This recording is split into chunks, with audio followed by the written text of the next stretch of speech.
In this video, we're going to look at methods of making decisions using the framework that we've sort of built up until this point. So recall that the Bayesian expected loss of a fixed action is the expected value of the loss function with respect to some distribution which we call pi star on theta. And then the conditional Bayes principle basically tells us that, once we calculate the Bayesian expected loss, what we get we can treat as a function of little a.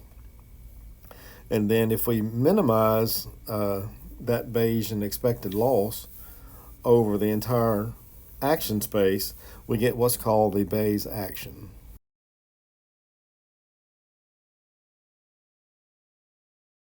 Which is denoted as you see there. So let's look back at the drug example. So remember that was a drug company which was seeking to put a new drug to market, and there were actually two parts to the parameter theta. Theta 1 was the efficacy of the drug, essentially the proportion of the intended recipients for whom the drug would be effective, and then theta 2 was what we called the demand, or essentially the proportion of the market that the drug would be able to capture. And so we looked at this loss function, which you see there, and then we said that based on prior, the company, based on prior knowledge of similar drugs, they could estimate that the new drug would capture between 10% and 20% of the market. And so this prior distribution was taken to be the uniform distribution from point 1 to point 2. Now, once we have this prior distribution, we can take the expected value of our loss function over our theta 2. Essentially, we integrate that out, and that gives us the Bayesian expected loss function, which we computed before. And now when we calculate the Bayesian expected loss, we think of little a as fixed because we're calculating the loss for a specific action. But once we have calculated that loss, then we have a function of little a. And then we can minimize this expected loss function over all little a. And once we do that, that'll give us what's called the Bayes action. And so that's just a minimization, like a calculus problem, and we see that the Bayes action for this problem is 2 over 15. Recall that in a previous video we looked at this example where we have one observation of data x, a random variable x, coming from a normal distribution with mean theta, that's our unknown, and then variance 1. Our desire was to estimate theta using square error loss. And then we considered this family of decision rules that we see here, which essentially boils down to a constant times whatever our observation is. And so we evaluated, in part A of that problem, we calculated the risk function for a given delta C. And recall that we got what you see there. And then we approached this from the point of view of, first of all, eliminating those decision rules that are inadmissible, the ones that are clearly worse off, than some decision rule. For example, in part B, we used delta 1 to eliminate all the cases where C is bigger than 1. And we also looked at a graph of this, and you can see that since this is risk, that one up there, which has bad written on it, that's bad, because for any value of theta, right, that's the horizontal axis here. For any value of theta, that one's worse than, say, C, the case where C is 1. But then if you compare the case where C is 1 to the case where C is 1/2, then there's no clear winner there, because in some cases C equal 1 is better, and then in some cases C equal 1/2 is better. So those two are admissible.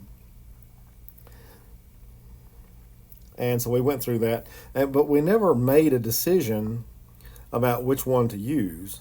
We did continue, though, that problem. That's what example 6 is. And we computed the Bayes risk for decision rule delta C, assuming that we have a prior distribution on theta, which is normal with mean zero and variance tau squared, and that tau squared has to be something that's known. And so we use that to calculate the Bayes risk for delta C. And we would regard C as fixed at this point. And then we take the expectation with regard to our theta, and you can see that that's indicated here because we're taking the expectation using that distribution pi, which is this normal distribution on theta. And so we calculated that to be the expression you see here. And that's called the Bayes risk for delta C. So just to review the process that got us to that Bayes risk, notice that we start with a loss function, which is in terms of theta and our data. And then we take the expectation over our data to get the risk function. And then once we have the risk function, then the only variable part is theta, and then if we have some distribution over theta, then we can take the expectation and then arrive at this Bayes risk of that decision rule delta. And then the Bayes risk principle is one that seems quite appropriate here, and that is that delta 1 is preferable to delta 2 if and only if its Bayes risk is less than the Bayes risk for delta 2. And then using that criteria, we would want to minimize over all our decision rules. So we minimize this Bayes risk over all decision rules delta. And remember, the arg says to report where this minimum occurs, which in this case means report the decision rule at which the minimum occurs, and then whatever that is, we're going to call that the Bayes rule. And then once we identify the Bayes rule, then whatever the risk is for that Bayes rule, that's called the Bayes risk for that distribution. So now let's continue with example 5 and compute the Bayes rule. So we know for any fixed C what the Bayes risk is for delta C. And so now we're going to take the minimum over all the delta C's. So you can think about that as taking the minimum over all the little c's. But we're going to report whichever delta C gives us a minimum. And we'll call that delta C naught. And that will be our Bayes rule. And it just so happens that that is equal to delta sub C naught, where C naught is equal to tau squared over tau squared plus 1. So in that case, we essentially take the minimum of this expression, treating little c as a variable, and then all c positive, right, all c values bigger than 0, and then just apply calculus. Well, you don't even need calculus here. This is really just going to be quadratic in little c, and so then essentially we could just find out where the vertex occurs. And that leads us to this value for C naught, and subsequently what the Bayes rule is. Now, what is the Bayes risk for this distribution? Well, it is it's simply the Bayes risk for the Bayes rule, which we computed earlier. And so that's just equal to tau squared over tau squared plus 1, which is equal to C naught.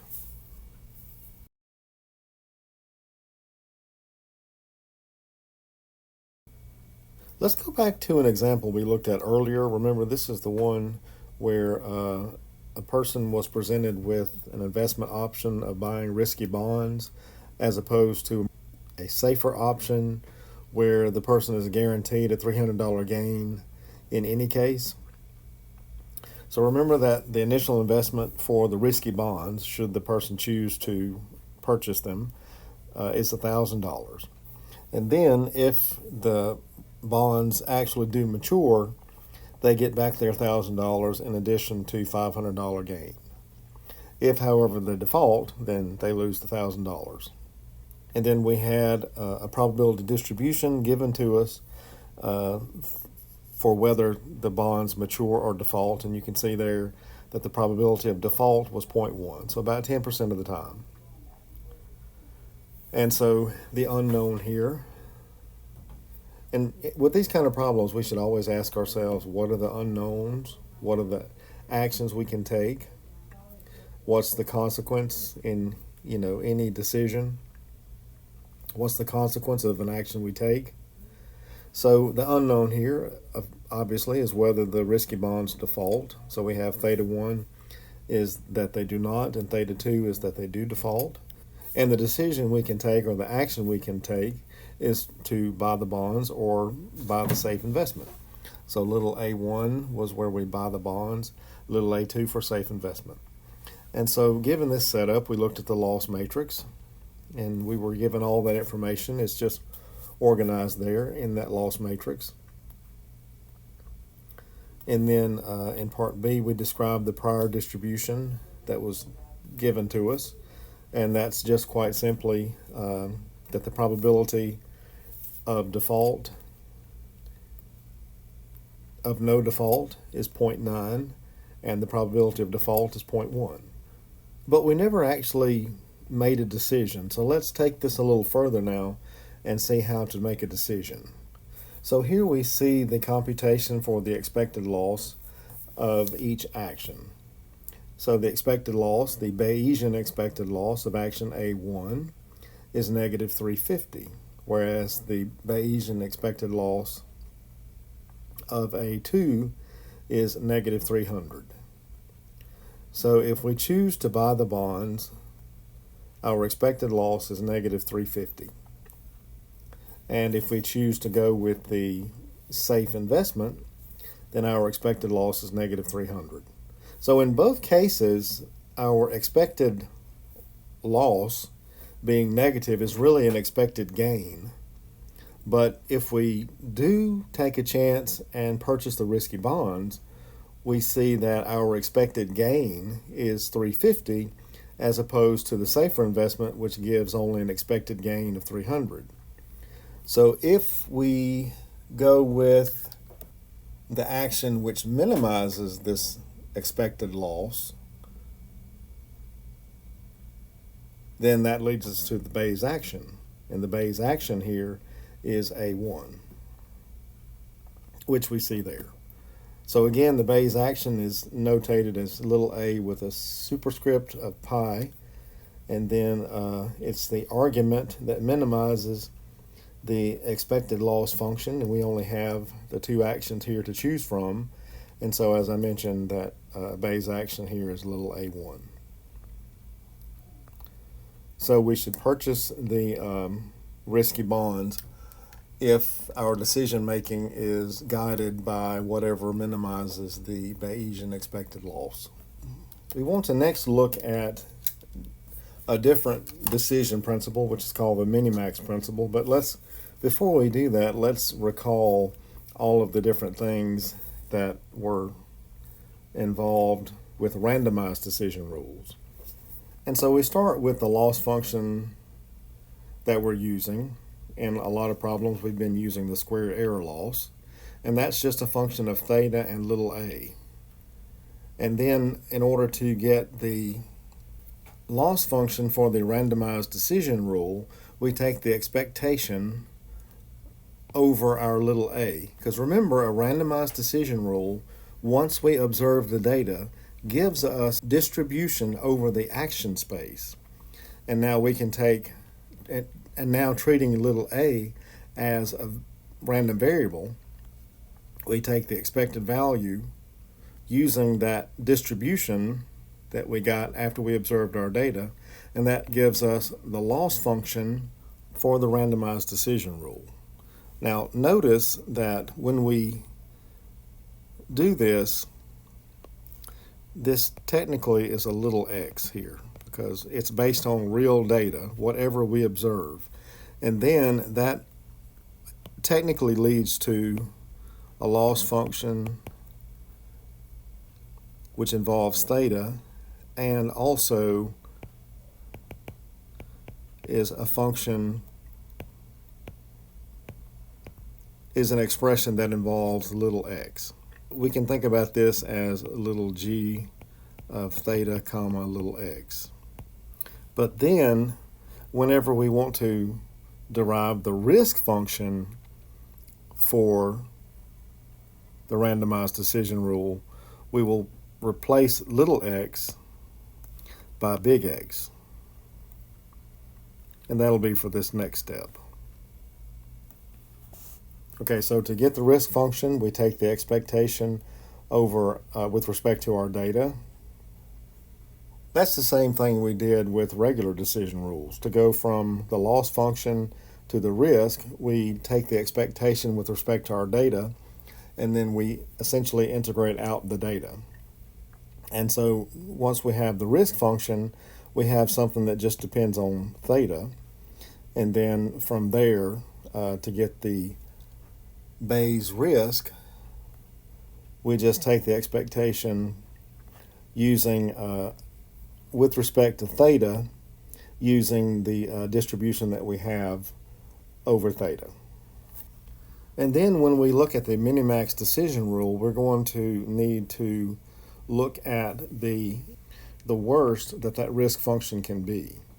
So essentially, we're going to take a sort of a pessimistic viewpoint here, and given a risk function, we're going to identify that particular decision rule with the worst it can be, the maximum that risk can be. And then among all the decision rules that we consider, we're going to go with the one that minimizes those maximums, quote unquote maximums.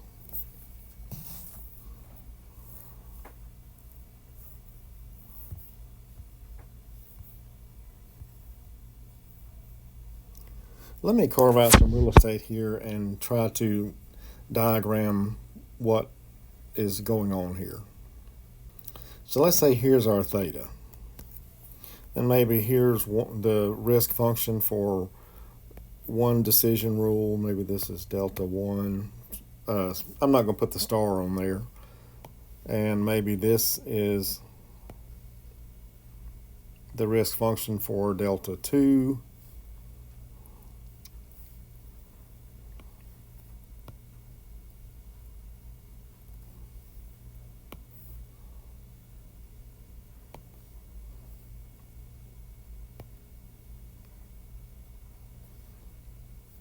Here's the risk function for delta 3. And then we'll do one more.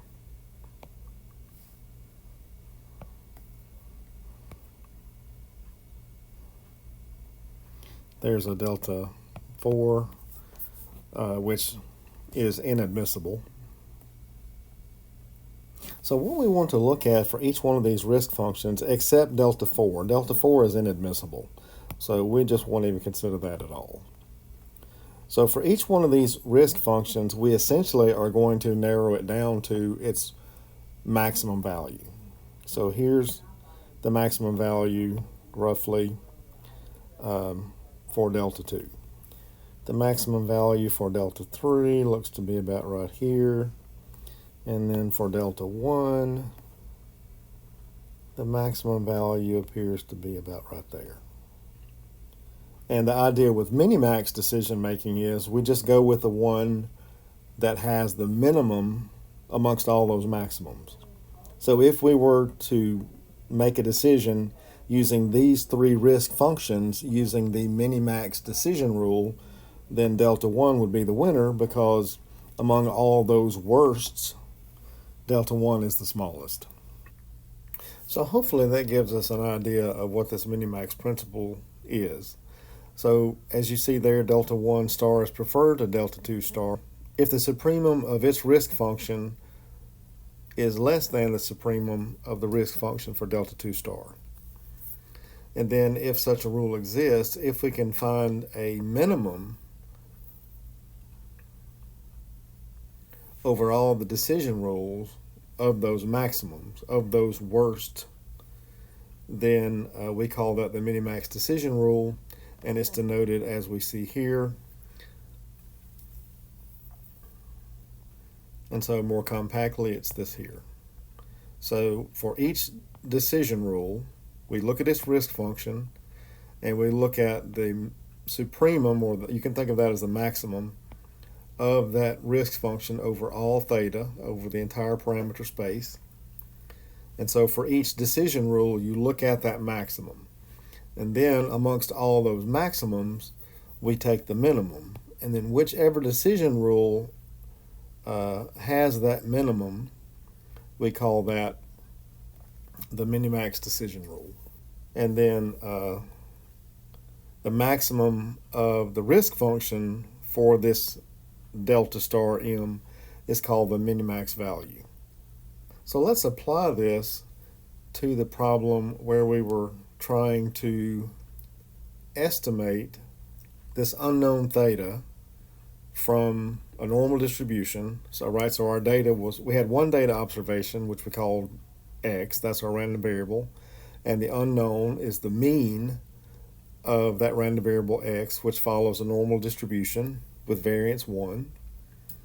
Remember, we considered the decision rules delta c, and we calculated the risk functions of those decision rules from that family. And then we narrowed down the ones that are admissible to be those with the c value between 0 and 1 inclusive. And so then let's just look at the admissible rules and see if we can think about what would be the minimax decision rule.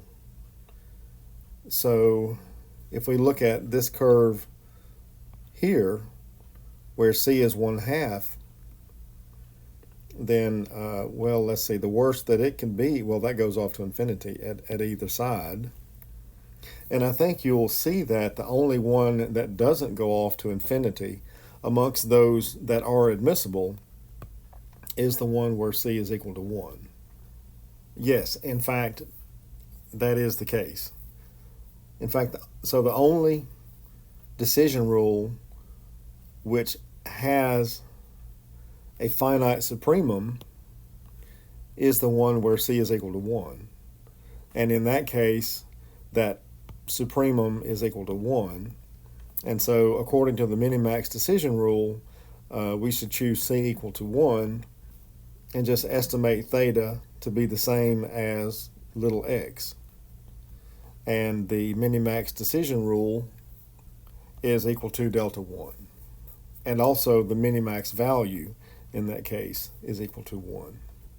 Now, if we apply that decision rule methodology to the risky bonds example, what we have to do is look at each action, and then for that action, so we're looking at this by columns, we look at what's the worst that could happen. And so for action A1, the worst that could happen is we could lose $1,000. And then for action A2, the worst that could happen is, well, since they're the same, it would be negative 300. So if we compare this value to, we'll just say this one here, then we go with the one that is the minimum of those two, right? It's the minimum of the maximums.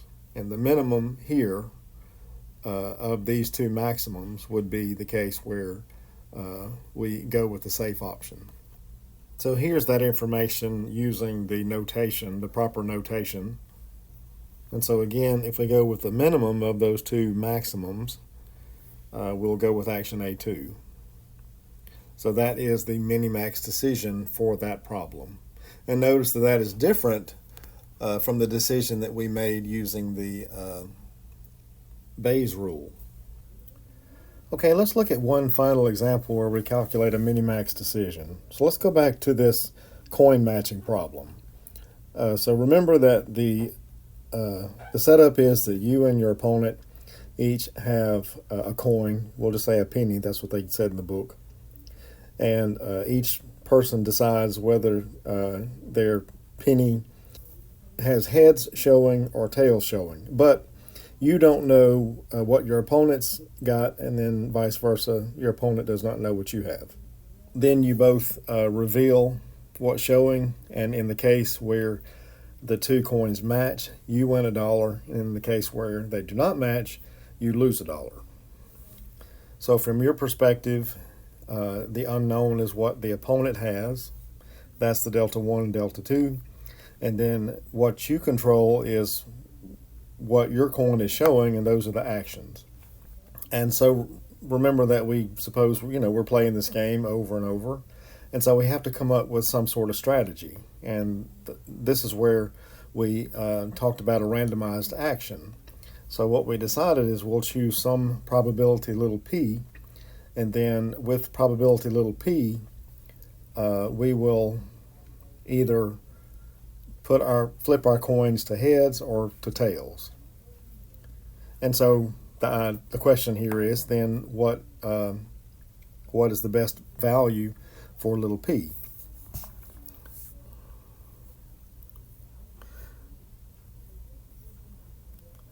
And so recall that we had this randomized decision rule for that. And so we decided that we would put our coin on tails with probability little p. And so we decided that we would put our coin on heads with probability little p, and then on tails with probability 1 minus little p. And so you can see there the setup for the example when little p is equal to 1/3.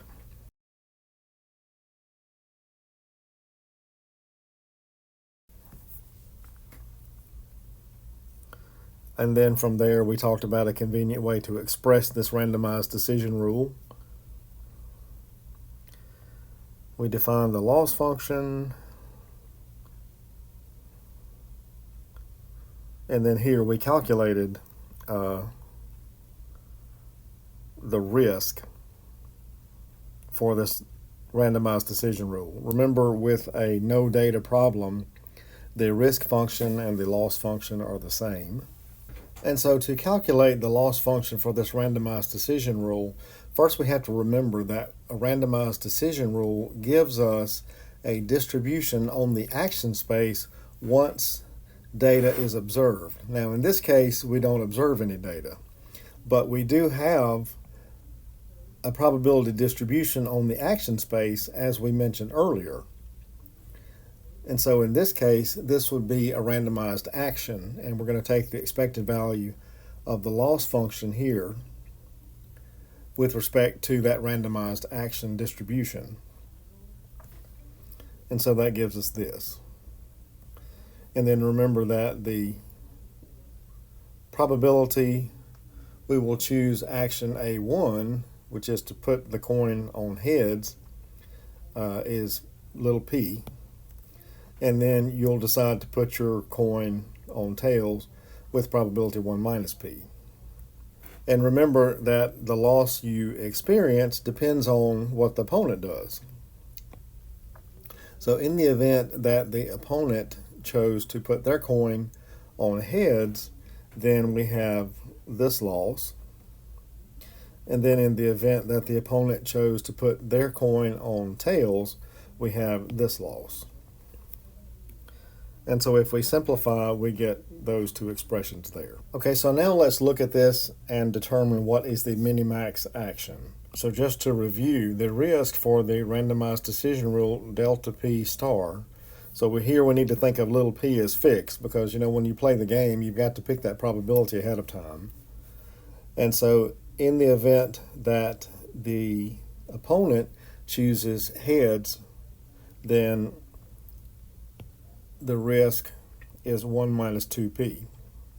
And then in the event that the opponent chooses tails, the risk is 2p minus 1. So now we need to look at how do we best choose the value of little p according to the Minimax decision rule. In order to do that, we've got to, at this point, think of little p as fixed. And then for that fixed little p, we're going to look at the supremum of the risk function. So in other words, what's the maximum in the two cases, theta 1, theta 2, for this fixed little p. And so we will consider those values for every little p, and then given those collection of values, we want to minimize those maximums. And then once we do that, we will choose the decision rule, the argument for which that minimization occurred. And then that will tell us what the minimax action is. So let's see. First of all, so going back over here, remember we think of little p as fixed, and then we look at the two options for theta. And then, so we're going to be looking at two numbers. For any fixed p, we're looking at two numbers, and we're just going to choose the one that's the maximum. Which one of those gives us the worst risk?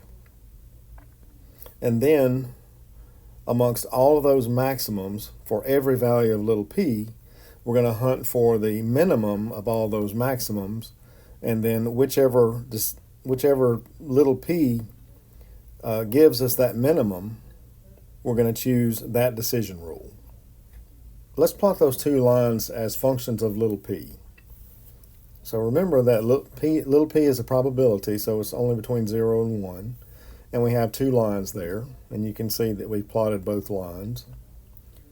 And remember that we're, in each case, for each fixed value of little p, right, we treat little p as given.